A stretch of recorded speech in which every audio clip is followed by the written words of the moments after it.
poetry, Kendrick Lamar. And that's not all, because I can tell you in the past 6 weeks, there are about 10 new songs from 4 different artists, mostly arrayed against Drake, and at the core of it, a battle between Drake and Kendrick Lamar. These songs are topping the charts. They're captivating fans. As a matter of news, Joe Biden's presidential campaign has just engaged on the Kendrick Lamar side, using his new lyrics to go against Trump. We are talking about an event that is so big in our culture, it has become part of our politics and public life, driving debates and plenty of news. Drake and Kendrick Lamar are trending after taking aim at one another. There is a lot to unpack in the Drake and Kendrick Lamar feud. The two legendary rappers going at it all weekend, each making some very wild accusations. If Drake and Kendrick Lamar got in a rap battle, who do you think would win? Got to go with Kendrick. So, the winner in music, a big surprise, Kendrick Lamar. The Pulitzer Prize in music almost always has gone to someone in the world of contemporary classical music. I love the Drake new project, and I just really take that as, love for my little brother. There's another battle next week, right? And I don't want to hear about it. I'm signing you up, man. The two best of their generation in their prime. I've never seen a rap battle give us this much music. Throwing haymakers like Lamar, Kendrick at Drake. Everyone keeps coming up to me and asking, Gail, where do you stand on this Drake, Kendrick Lamar feud? Yeah. To me, has been the best rap battle I've ever witnessed. Right now, we've just lived through the most significant battle in any musical genre in decades, the most consequential clash of this digital era. In fact, it's the internet that helps us show how we know that over 100 million people have actually heard these songs or about them. And this is deeper than rap, to paraphrase Rick Ross. It's about culture, truth, capitalism, civil rights, and what values we honor and reward. Now, in the two poles of hip-hop, Kendrick Lamar roughly represents the more artistic, raw, and truthful voice. Remember I mentioned Governor Adlai Stevenson's line? Well, Lamar echoes him in this line in the battle directed at Drake. I know you're a master manipulator and habitual liar too, but don't tell no lie about me, and I won't tell truths about you. Lamar taking shots from a higher ground, and he lit the fuse for this whole battle in a recent verse after a long-running Cold War between these two. Then both artists did about 11 songs in all, including 8 in just the last 17 days, a flurry of music. Lamar argues in these songs that Drake is a, quote, scam artist with the hopes of being accepted, and proclaiming himself the true artist, like a modern Raphael, who heals and gives you art. But he says the industry's cooked as he picks the carcass apart. Lamar's allegories treat this pop star Drake as a kind of soulless zombie atop a dead industry.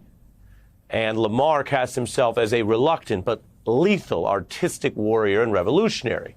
He indicts Drake for continuing the ugly American playbook of exploiting black culture, copying and stealing art without credit or value, without equity.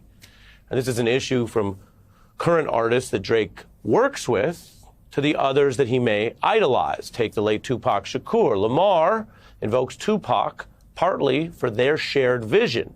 Pac condemned these same capitalist dynamics before his untimely death at age 25. All the society is doing is leeching off the ghetto. They use the ghetto for their pain, for their sorrow, for their culture, for their music, for their happiness, for their movies. Leeching.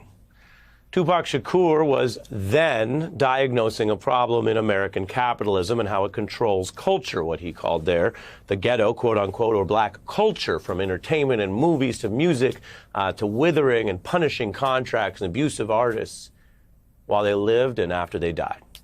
This is a long-running issue. We've covered it on this program before. It relates, of course, to civil rights, to capitalism, and to politics. As for the current debate, hip-hop experts like Ebro Darden report that Lamar was right to tackle this particular use and exploitation of culture and language. The streets in this hip-hop means something. the streets and the community, where this stuff comes from, the language you're using, the slang you're using, I don't know, the affiliations to individuals who live a lifestyle that is nefarious, those affiliations, they mean something to your credibility. This means something to your credibility, Darden explains. And so what may look to some like just a battle between two big entertainers, maybe you've heard a little bit about this and thought it's just an entertainment story. What may look like that is something much deeper for many, many people.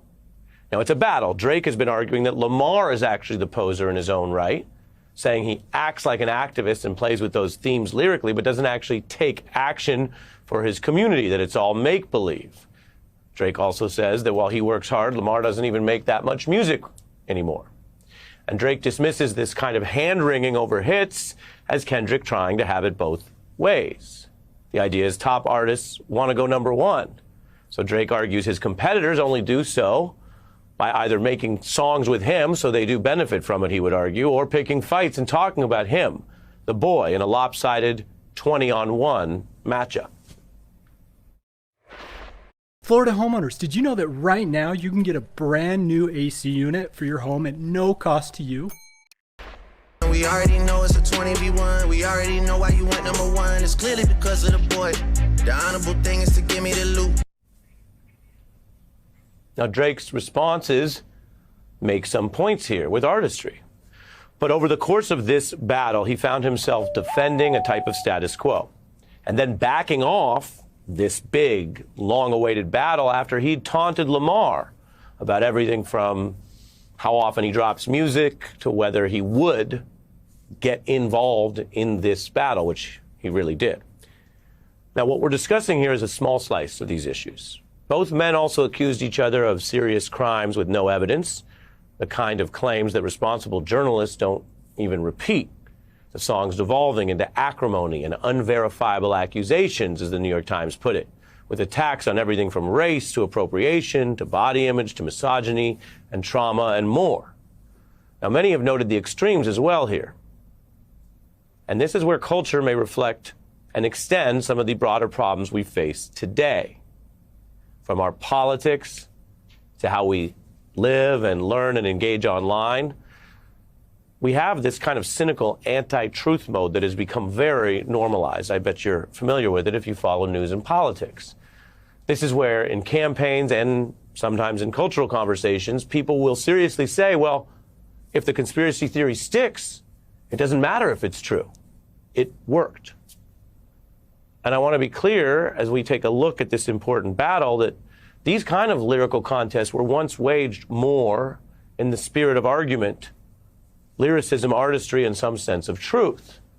So we should ask, are they now graded on just the most effective lies or conspiracy theories? Because if that happens, then art can devolve into politics, to partisan loyalty, not listening to the other side, claiming everything is justified for your team, and as mentioned, effective lies win, so why not use them too, and the other side's doing it anyway, yada, yada, yada.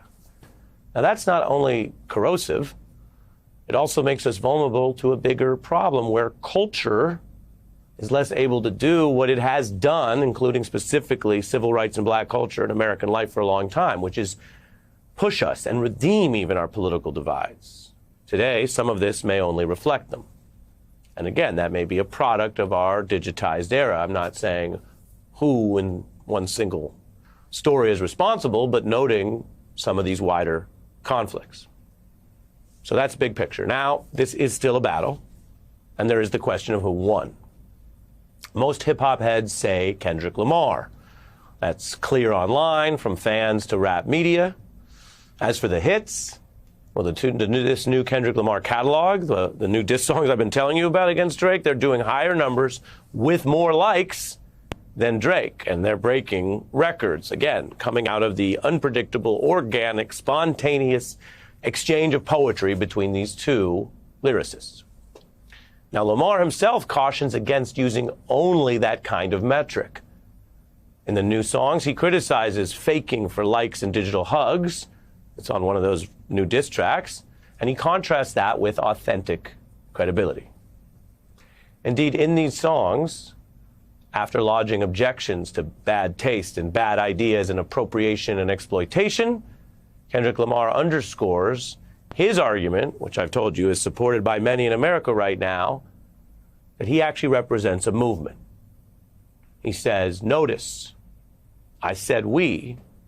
It's not just me. I'm what the culture feeling. End quote. All right. Now, art is not usually a competition, but we all have choices to make, from how we live to what we support.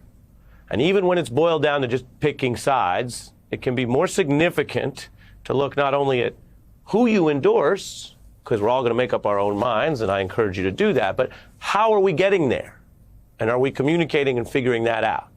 Do we define the criteria and values we use to make these choices, political, musical, cultural, or otherwise? And do we figure out if those criteria and values are correct, or if they need to evolve? You know, this battle tested those values for many in real time. And what happens in the culture matters, not only in the moment, because we're here on the first draft of history, but often for years to come, especially for the next generation, shaping minds. And a lot more people follow culture than news and politics. So when we have one of these big debates in real time, we should listen to each other and definitely to the next generation. What do people stand for? Who do we oppose? Why do you care if they're not like us? And what do we want to be? In the end, I've told you before, lyrics are poetry. They can help us see and grow. And some of these questions, how we answer them together, are even more important than anything else in the debate.